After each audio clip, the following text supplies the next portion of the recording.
Kebahagiaan Syahrini dan Jeffrey Geovani yang baru saja menyambut kelahiran anak ketiga tentu saja turut dirasakan oleh penyanyi Syahrini dan Reino Barak. Walau masih berada di Jepang, Inces dan sang suami turut bersukacita akan kehadiran anggota keluarga barunya tersebut.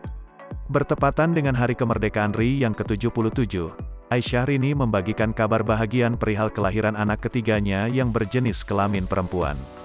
Meski tak bisa mendampingi sang adik melewati masa persalinan, Syahrini tak hentinya mengungkapkan rasa bahagia. Wanita berusia 40 tahun tersebut bahkan dengan bangganya menunjukkan paras cantik putri Syahrini yang dipanggil dengan sebutan Baby RM. Dalam unggahan sang tante, tampak Baby RM memiliki paras menggemaskan dengan kulit putih serta rambut yang cukup tebal.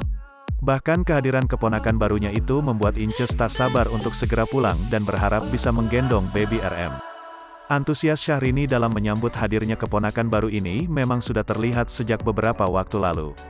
Inces yang notabene sedang asik menikmati liburan bahkan rela terjun lamgesung berkeliling kota Tokyo untuk mencari keperluan Baby RM.